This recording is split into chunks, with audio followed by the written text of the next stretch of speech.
মুহাম্মাদুল্লাহ হাফিজ জুজুর রাহমাতুল্লাহি আলাইহি আমাদের ওই ছোট্ট জীবনের ইতিহাস মুরব্বীদের সামনে জ্বলন্ত প্রমাণ রইল।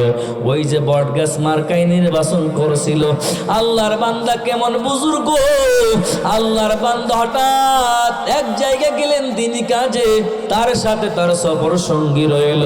আল্লাহর বান্দা শারীরিকভাবে একটু অসুস্থ অবস্থায় ছিল। খাদেমকে বলল, আমি একটু বাথরুমে যাব, আমার জরুরত আছে। আল্লাহর বান্দা বাথরুমের ভেতরে ঢুকলো। বাথরুমের ভেতরে ভালো অবস্থায় ঢুকছে, বাথরুম থেকে বের হইয়া দেখে আল্লাহর বান্দার গালচি বেবে রক্ত জমিনে ঝরতেছে। এখন সফর সঙ্গী খাদেম দেখবেন আমার সাথে একটা ছাত্র চলে, ছেলে চলে, কি নাকি মহব্বত করে, কেমন মহব্বত করে। ও আল্লাহর বান্দা প্রত্যেকটা কাজেই সহযোগিতা করে। আল্লাহর বান্দা হাফিজ জুজুর রাহমাতুল্লাহি আলাইহি যখন বাথরুম থেকে বের হয়ে গেল, দেখে গালচি বেয়ে রক্ত জমিনের দিকে যায়।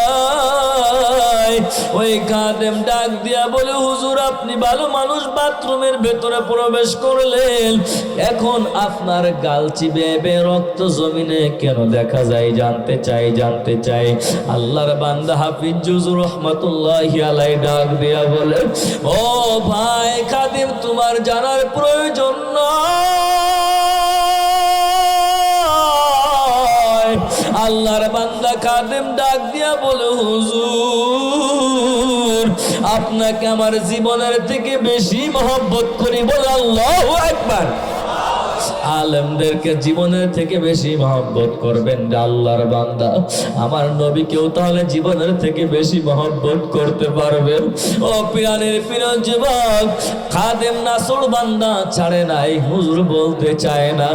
একটা পর্যায়ে হুজুর বলল, আমি বাথরুমের ভেতরে গেলাম, বাথরুম নাপাক জায়গা, আমার ভেতরে জারি হয়েছিল আল্লাহর নাম, কিন্তু বাথরুম তো নাপাক জায়গা, আল্লাহকে ডাকা যায় না। আমি যখন আমার জিহ্বাটাকে ঠেকাইতে না পারি, তখন আমি দাঁত দিয়ে এমন জোরে চাপ দিয়েছি, বাথরুম নাপাক জায়গা, আল্লাহকে ডাকবো না, কিন্তু আমি ঠেকাইতে পারি নাই। ওই দাঁত দিয়ে চাপ দেওয়ার কারণে আমার জিহ্বাটা কেটে গেল। ওই কেটে রক্ত জমিনের দিকে ঝরতেছে। বলেন আল্লাহু আকবার। ও পিরানে পির যুবক, আমার বাবাজি পর্দার আড়ালের মা, এই জন্য সব সময় হার টাইম কাকে ডাকবেন? চিল্লায় বলেন কাকে ডাকবেন? ওরে দুনিয়াতে মানুষের আহ্বান করবেন, ডাকবেন, সামান্য স্বার্থের ব্যাঘাত ঘটলে কতল করার জন্য বসে থাকবে। আর আমার আল্লাহ বললেন, ফাযকুরুনি আযকুরুকুম ওয়াশকুরুলি ওয়ালা তাকফুরুন। ও বান্দা, আপনি আল্লাহকে একবার ডাকবেন, আমার আল্লাহ আপনাকে দুইবার ডাকবে। আপনি যদি বান্দা আল্লাহর দিকে হাঁটতে হাঁটতে যান, আমার আল্লাহ আপনার দিকে দৌড়াইতে দৌড়াইতে আসবে। চিল্লায় বলেন সুবহানাল্লাহ, জোরে বলেন আল্লাহু আকবার। সবাই একটু বলি আল্লাহ, আরো জোরে বলেন আল্লাহ, আরো জোরে বলেন আল্লাহ। আল্লাহ আল্লাহ বলো মানব, আল্লাহ আল্লাহ বলো। হুকুমে খোদা নবীর তরিকা,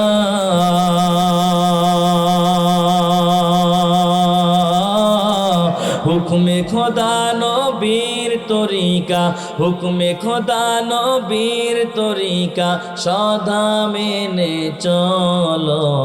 আল্লাহ আল্লাহ বলো মানব, আল্লাহ আল্লাহ বলো। সবাই বলেন আল্লাহ আল্লাহ বলো মানব, আল্লাহ আল্লাহ বলো। এই জীবনে নেই কো আপন, শুধু আল্লাহ ছাড়া। আছে নাকি? জোরে বলেন আছে নাকি? এই জীবনে নেই কো আপন, শুধু আল্লাহ ছাড়া। তাই তো মানব সেই খোদারি জন্য পাগল পারা। সেই জীবনে মুক্তি পেতে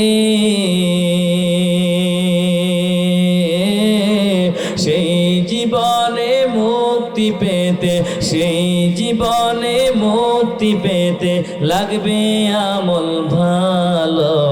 আল্লাহ আল্লাহ বলো মানব, আল্লাহ আল্লাহ বলো, আল্লাহ আল্লাহ বলো মানব, আল্লাহ আল্লাহ বলো। জিকিরে হক আহমদ গজাই রুহেরা, মরহাবা মদ এই দিলে মজরুহেরা। লা ইলাহা ইল্লাল্লাহ, সবাই লা ইলাহা।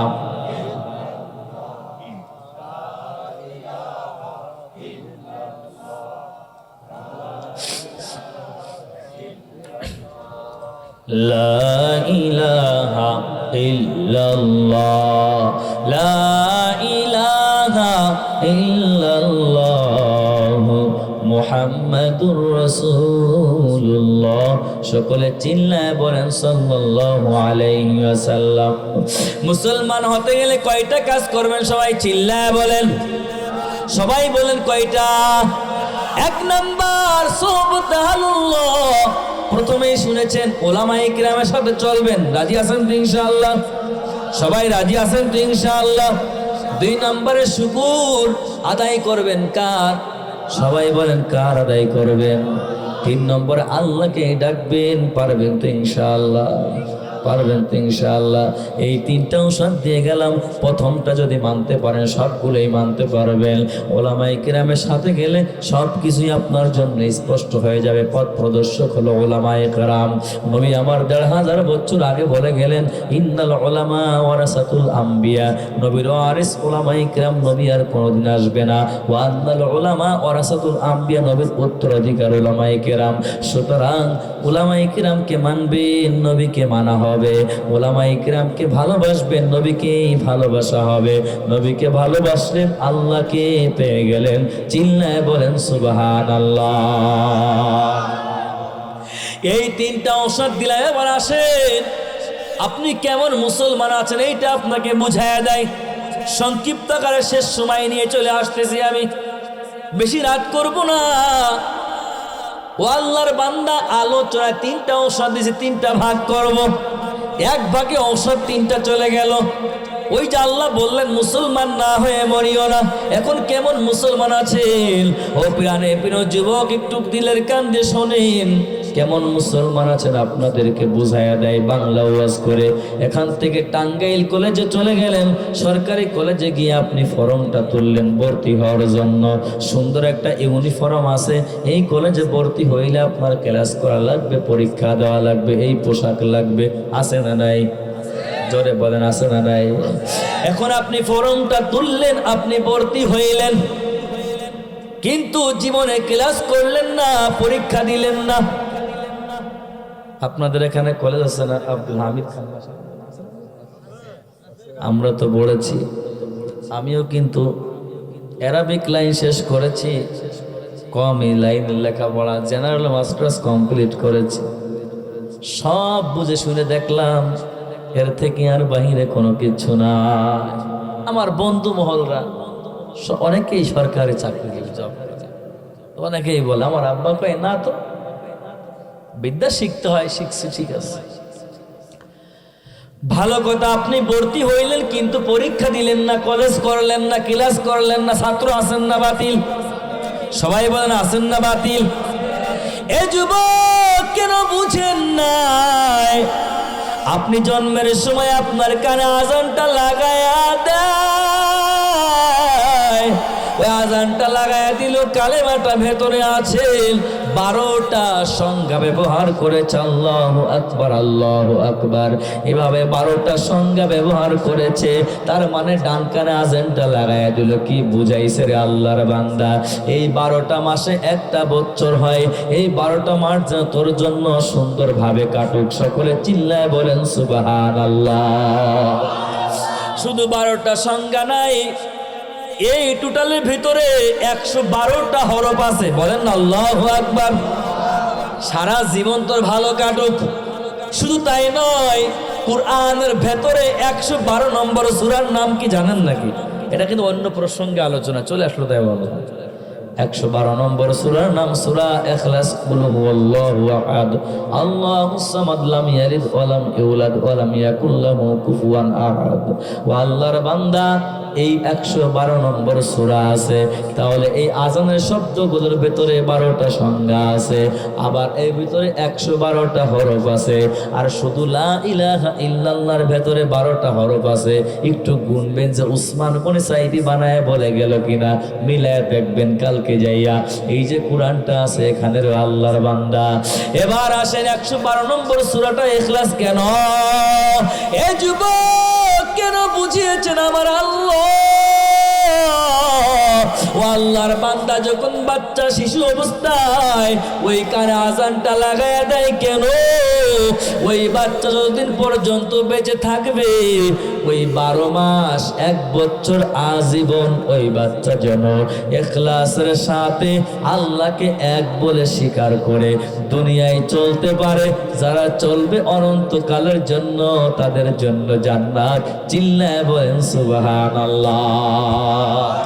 এই জন্য আপনাদেরকে বলি, ক্লাস করলেন না, পরীক্ষা দিলেন না, ছাত্র যদি বাতিল হয়ে যায়, আপনি জন্মের সময় কানে আজানটা লাগায় দিলেন, কালেমাটা পড়লেন, আপনি ইসলামী কলেজে ভর্তি হইলেন।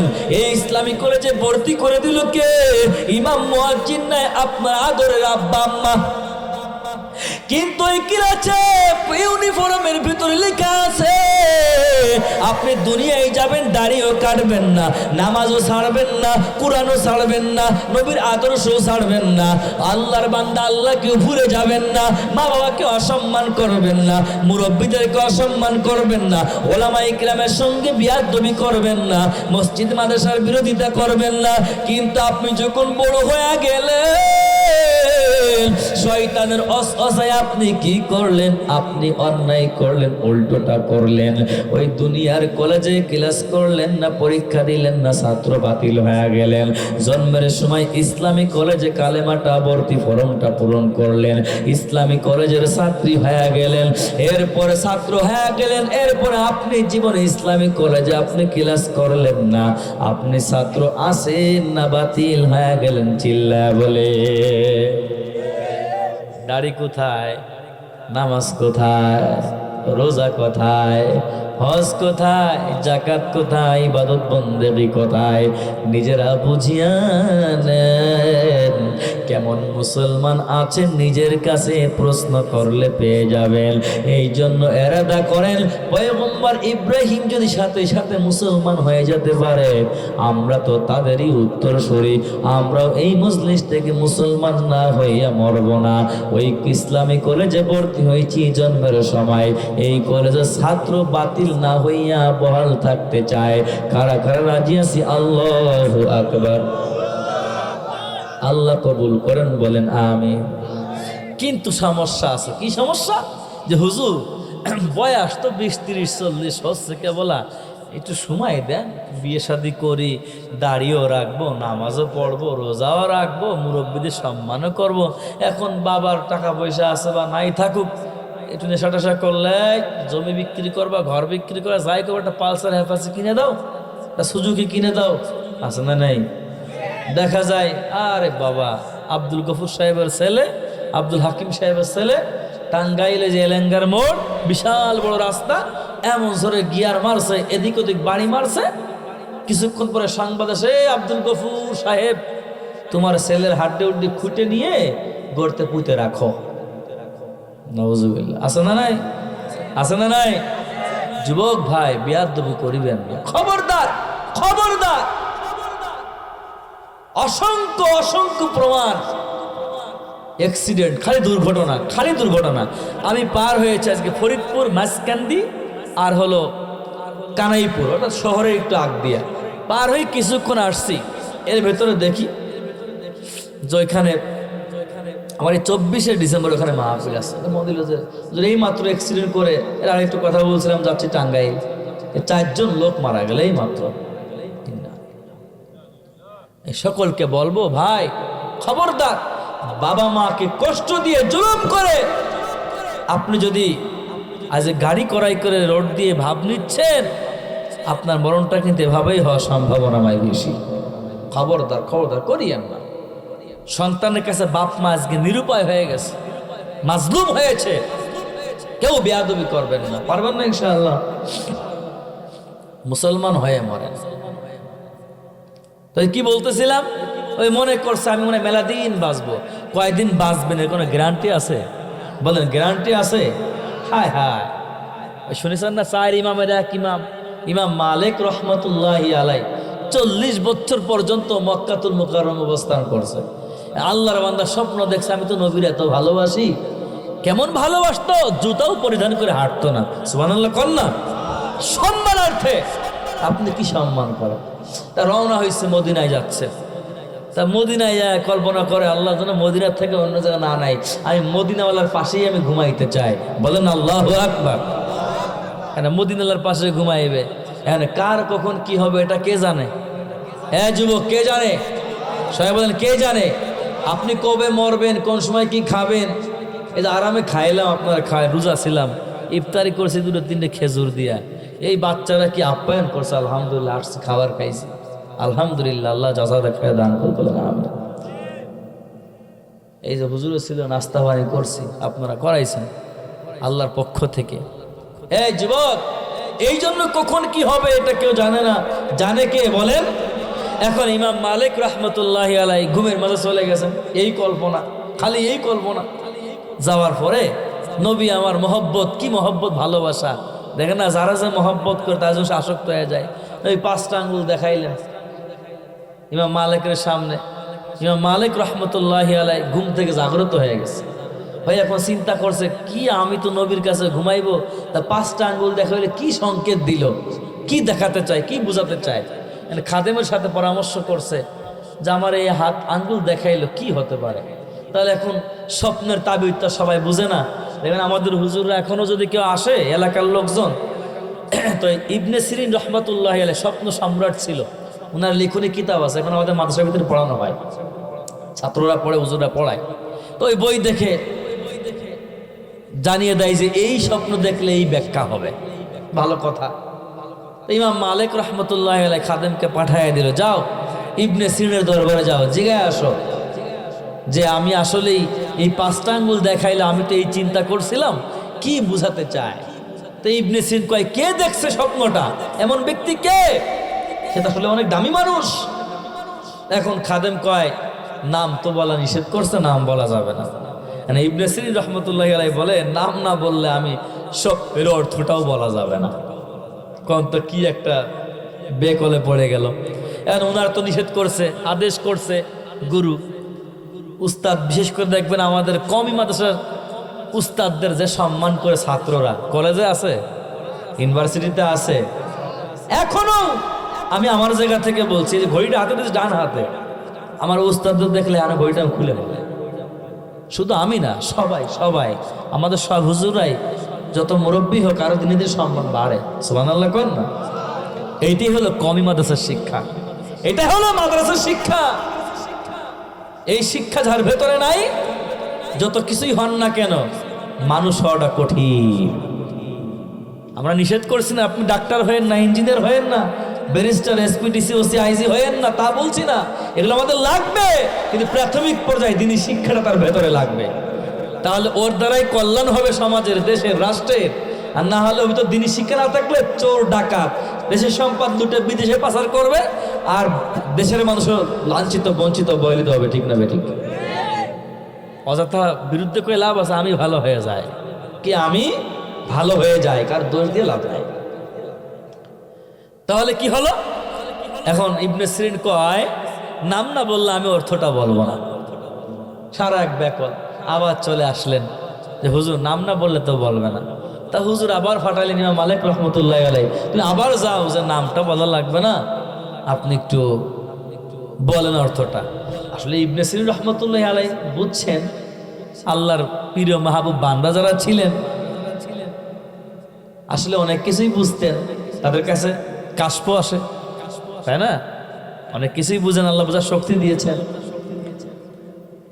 এবার উনি যখন বলে নাই, তখন ইবনে সিরিন চুপ থেকে বলে, ও খাদেম, তুমি মানুষ চিনলা না, এই খাদিম তোমার শায়েখকে তুমি চিনো নাই? এই দুনিয়ায় যত মানুষ আছে রে, তার মতো ইমাম মালিকের মতো এই তৎকালীন সময়ে এই সময়ে এত দামি মানুষ আর কেউ হতে পারে না। চিল্লায় বলেন সুবহানাল্লাহ। এই স্বপ্ন ইমাম মালিক ছাড়া কেউ দেখতে পারে না। ইবনে সিরিন ডাক দিয়া বলে দেয়, এই পাঁচটা বিষয় আল্লাহর গোপন সিন্ধুকে রেখে দেওয়া আছে, আমার আল্লাহ ছাড়া কেউ পৃথিবীর কেউ জানে না। চিল্লায় বলেন আল্লাহু আকবার। ইন্নাল্লাহা ইনদাহু ইলমুস সাআহ ওয়া ইউনাজ্জিলুল গায়থ ওয়া ইয়ালামু মা ফিল আরহাম ওয়া মা তাদরি নাফসুম মাযা তাকসিবু গাদা ওয়া মা তাদরি নাফসুম বিআইয়ি আরদিন তামুত। আল্লাহর বান্দা কখন কবে কোথায় কিয়ামত হবে এইটা কে জানে? চিল্লায় বলেন কে জানে? ওই যে সিরিয়া দেখছেন, যেখানে বিশাল ময়দান কায়েম হবে, বেদুইনরা কত নির্যাতন করেছে, জুলুম করেছে, আল্লাহর পক্ষ থেকে রহমতের ভান্ডার দিয়ে আমরা বিজয় অর্জন করেছি। চিল্লায় বলেন আল্লাহু আকবার। সারা দুনিয়ায় আমরা এরকম হব, এতে কোনো সন্দেহ নাই, ঠিক না বেঠিক? সুতরাং আগে ভাগেই জায়গায় চলে আসে। ওয়ায়ুনাজ্জিলুল গায়স, আপনাদের এখানে আসার আগে কিছু দূর, আমি জায়গার নাম বলতে পারবো না, সেখানে দেখতেছিলাম টিপ টিপ করে বৃষ্টি পড়তেছে। এখানে হয়েছে নাকি? এ আল্লাহর বান্দা, কখন কোথায় কিভাবে কোন সময় বৃষ্টি হবে এইটা কে জানে? চিল্লায়া বলে ওয়া ইয়ালামু মা ফিল আরহাম। ও পর্দার আড়ালের মা গো, আপনারা দিলের কান দিয়ে শোনেন, ক্লিনিক, ডাক্তার ইত্যাদি অনেকেই বিশ্বাস করিয়া বেঈমান হয়ে যায়, ঈমান হারায়া যায়। মায়ের পেটে ছেলে না মেয়ে হবে এইটা কে জানে? চিল্লা বলে আমার আল্লাহ যখন রেডি করিয়া দেয় তখন ডাক্তারে বলে ছেলে না মেয়ে হয়েছে। এর আগে বলার ক্ষমতা পৃথিবীর কারো নাই, জানে কে? চিল্লা বলে আমা তাদরি নাফসুম মাযা তাকসিবু গাদা। দেশি মোরগ আয়োজন করেছে, গরু আয়োজন করেছে, মাছ আয়োজন করেছে ইত্যাদি সামগ্রিক। দেশি মুরগি খাইলাম, গরু নাই কপালে, রিজিকে খাওয়া নিষেধ তাও না। আল্লাহ কইছে তোরে আজকে গরু খাওয়াবো না, আজকে তুই দেশি মুরগি খাবি। কখন কোথায় কি রিজিক আছে এইটা কে জানে? চিল্লা বলে এ পিরানে পিরো যুবক ভাই, ও আমার বাবা, পর্দার আড়ালের মা গো, সকলকে অনুরোধ করে বলে যায়। এরপরে শেষ নম্বর, তামুত, মৌত কোথায় হবে, কখন হবে, কোন জায়গা হবে এইটা কেউ জানে না। এইটা জানে কে? চিল্লায়া বলে। এই জন্য যুবক বলিও না হুজুর আমার বয়স 30 বছর হোক, আমার বয়স 40 বছর হোক, আমি দাড়ি রাখবো, নামাজ পড়বো, আমি ইসলাম মাইন্ডে চলাফেরা করব। না রে ভাই, না না। দেখেন আপনার মতো একজন মানুষ দুনিয়ার থেকে বিদায় হয়ে গেল, আবার 80 বছরের বাবাও কিন্তু বেঁচে আছে। অনেক সন্তান মায়ের গর্ভের থেকে মৃত্যুবরণ করে দুনিয়ায় আগমন করলো, আবার দেখা যায় অনেকে আগমন করার সঙ্গে সঙ্গে মারা গেল। অনেক আল্লাহর বান্দা বড় অ্যাক্সিডেন্ট করে বেঁচে আছে, অনেক আল্লাহর বান্দা ছোট্ট একটু গুতা খাইয়া দুনিয়ার থেকে বিদায় হয়ে গেল। এমন অসংখ্য প্রমাণ আমাদের মাঝে আছে না নাই? এই জন্য সকলকে পায়ে হাত রেখে বলে যায়, আমরা মুসলমান না হয়ে কেউ দুনিয়ার থেকে বিদায় হব না। এই জন্য কেউ বলবো না আমার বয়স 30 বছর হোক, 40 বছর হোক, 50 বছর হোক। ও আমার প্রিয় আদরের বোন, আপনারাও বলিয়েন না আমার একটু বিবাহ শাদী হোক, আমি সাংসারিক জীবনে যাই, তারপরে পর্দা করব, আমি ভালোভাবে আপনার ভেতরে চলবো। ওরে বোন, তোমার মতো কত বোন দুনিয়ার থেকে বিদায় হয়ে গেল। যুবক, তোমার তোমার মতো কত ভাই বিদায় হয়ে গেল, ও বাবা তোমার মতো কত বাবা বিদায় হয়ে গেল, ও মা তোমার মতো কত মা বিদায় হয়ে গেল। সব কিছু আমার আল্লাহই জানে। এই জন্য আমি জানি না আজকের থেকে এরাদা করব আমি নামাজ ছাড়ি আমার আল্লাহকে বেজার করব না, দাড়ি কাটি আমার নবীর কলিজায় আঘাত দিব না, ওলামা তলাবা মসজিদ মাদ্রাসার বিরোধিতা করে আমি নাফরমান হব না, মা বাবা মুরব্বীদের সঙ্গে বেয়াদবি করে আমি নাফরমান হব না। রাজি আছি কারা কারা? আল্লাহু আকবার। আল্লাহ কবুল করেন, বলেন আমিন। আমার 3 নম্বর পয়েন্ট 2-4 মিনিটে শেষ হয়ে যাবে। 1 নম্বরে বলেছিলাম 3টা অংশ দিয়েছিলাম, আলোচনা 3 ভাগে ভাগ করলাম। কেমন মুসলমান আছেন এইটা বুঝাইয়া দিলাম কলেজের উদাহরণ দিয়া। এবার আসেন, আল্লাহ বললেন ওয়ালা তামুতুন্না ইল্লা ওয়া আনতুম মুসলিমুন, মরিও না মুসলমান না হয়ে মরিও না। যদি এইটাই যদি বুঝতে হয় তাহলে মরার আগে ময়রা দেখতে হবে, ঠিক কিনা বলেন, ঠিক কিনা? উর্দু কিতাবের ভেতরে একটা ঘটনা আসছে, বাংলা ভার্সন করে দিয়েছে ওলামায়ে কেরাম। ও আল্লাহর বান্দা, আপনি মরার আগে ময়রা দেখেন, দেখবেন আপনার জন্য দুনিয়ার মানুষের কি মায়া আছে কি না আছে। বলবে তাড়াতাড়ি কাপড়টা কেটে ফেলাও, তাড়াতাড়ি বারান্দা থেকে গোসলে নিয়ে যাও, তাড়াতাড়ি কাফনটা পরায়া দাও, তাড়াতাড়ি দাফনটা করায় দাও। ভয় ভয় ভয়, এত দরদ কোথায় গেল, এত মায়া কোথায় গেল, এত মহব্বত কোথায় গেল, এত ভালোবাসা কোথায় গেল? কেউ বলে নাই আমি দুনিয়ায় রেখে দিব। তাড়াতাড়ি বিদায় করো। ভয় ভয় ভয়, কি প্রমাণ আছে না নাই? এই জন্য মরার আগে একটু ময়রা দেখে। আল্লাহর বান্দা, আমাদের বুঝানোর জন্য পিছনে অনেক পয়গম্বর চলে গেল, তার মধ্যে উল্লেখযোগ্য পয়গম্বর ইদ্রিস নবী মরার আগে ময়রা দেখছিল রে আল্লাহর বান্দা। মরার আগে ময়রা দেখছিল কেমন, একটু খেয়াল করে শুনবেন। মানুষের প্রতি মানুষ আসক্ত হয়ে গেলে অন্ধকার জগতে চলে যায়। দেখবেন না আমার আগের ভাই বক্তা একটু ইশারা ইঙ্গিত দিয়া গেল। যুবকরে বাবা বলল, ও বাবা তুমি যে মেয়েকে চয়েস করছো আমাদের পরিবারের সাথে মিলে নাই, তুমি ভুলে যাও। সন্তান মাথা নিচু করে আদবের সাথে কিছুক্ষণ পরে বলে, আমার চোখ দুইটা আপনাকে লাগাই দেওয়া দরকার। আছে না নাই? মানে ওর চোখে এত ভালো লাগছে, ও বুঝছে আমার চোখ দুটো তোমাকে লাগাই দেওয়া দরকার। মরার আগে তুই ময়রা দেখতে হয়, তাহলে আপনার সেরকম হতে হবে। এই বন্ধুটা যদি ওই মাইয়া লোকের সাথে না পাতাইয়া যদি আল্লাহর সাথে পাতাইতে পারতাম, তাহলে দুনিয়ার সব আমার হয়ে যাইতো, ঠিক কিনা বলে? জান কবজ করে কোন ব্যক্তি? আলোচনা লম্বা হয়ে যাবে, শর্ট করে দিই। আজরাইল নাম শুনছেন না? আজরাইলের সঙ্গে বন্ধুকে পাতাইতেছেন আপনারা। এই যে জানেন যে ওইখানে গেলে আমি মারা যাবো, কেউ যাবেন? কেউ যাবে? কেউ যাবে না। অথচ এই আজরাইলও মানুষের সাথে বন্ধু পাতানোর জন্য পাগল ছিল। তাহলে কেমন মানুষ ছিল তারা যে আজরাইল পাগল হয়ে যায়? এটা দুর্বল কথা যে মুসা কালিমুল্লাহর দরবারে আসছে আজরাইল, সালাম দেয় নাই, থাপ্পড় মারে চোখ ছুটে ফেলাইছে। সুবহানাল্লাহ কইলেন না? বলেন না আল্লাহু আকবার। এই আজরাইলও পাগল হয়ে গিয়েছিল কার জন্য? ইদ্রিস নবীর জন্য। কি প্রেমে আসক্ত যা আপনার সঙ্গে বন্ধু পাতাইতে চায়। ইদ্রিস নবী কোনোভাবেই রাজি না। আপনি তো জান কবজ করার দায়িত্ব পালন করেন, আপনার সঙ্গে বন্ধু কেমনে পাতাইব? আমি না, রাজি না।